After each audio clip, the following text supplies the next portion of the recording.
What's going on, everybody? It is your boy Don. We are back again with another video. Today we got to talk about J.R. Smith. We call him Earl.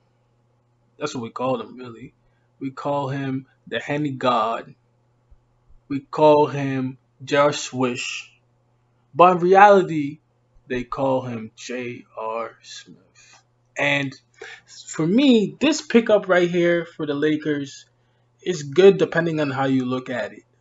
Because if you remember on his time when they were in the finals, and this was in his Cleveland days. I got to go back to the Cleveland days. He made that terrible mistake. And I got to start off with that because there's something really big I want to talk about. Um, and it starts really with LeBron because LeBron is the catalyst for all of this. If LeBron James wasn't on this team, J.R. Smith is not there. You know what I mean? And I think sometimes that LeBron James's loyalty to his friends is one of his biggest downfalls as a player. You know, willing passer, sometimes way too willing. In fact, I'd rather have LeBron over the course of his career develop a better jump shot than his ability to defer.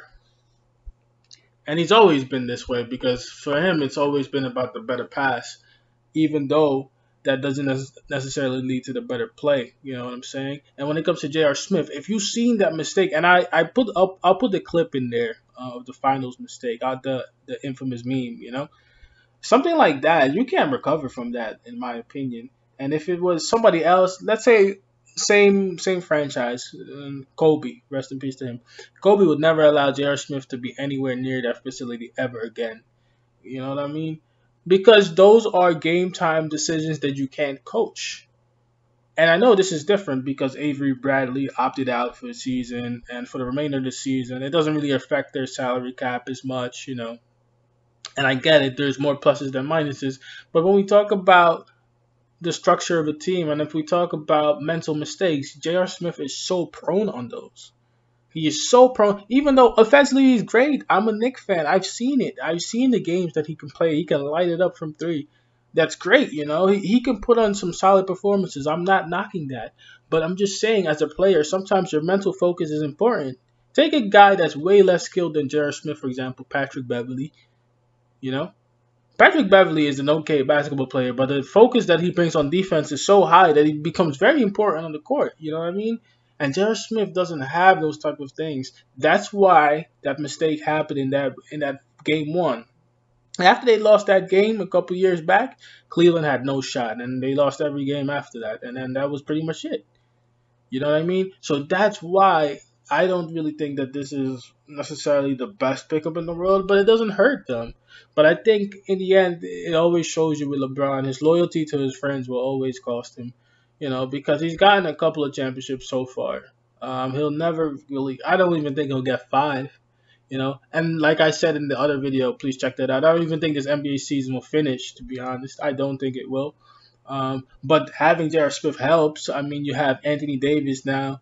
You have LeBron, of course. You have Kyle Kuzma now.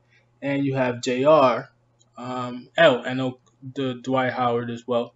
It's a solid team, but it's still not a better team than the Clippers, for example. You know what I'm saying? So that's really my stance on that. It's just a friend doing a friend a favor. That's how J.R. Smith got into this situation. There's other players around. I mean, is he better than Avery Bradley? I don't know. I don't think so. He's lucky that Avery Bradley opted out. But I guess from a player's perspective, you better add another scorer than somebody that's more known for his defensive plays and stuff like that.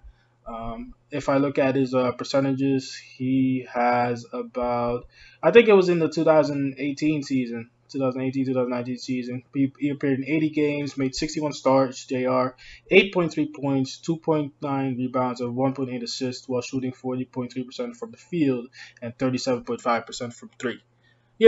It's all right. It's not the best scenario, but I'm just not a fan of this pickup. But again, LeBron being LeBron, he's the nicest guy in the NBA, right? So he's gonna do his friends a favor. But let me know what you think in the comment section. What do you think of this pickup? Do you think this is something that's really gonna help LeBron and the Lakers, or is this more of the same for LeBron as he'll get knocked out probably somewhere around the conference finals?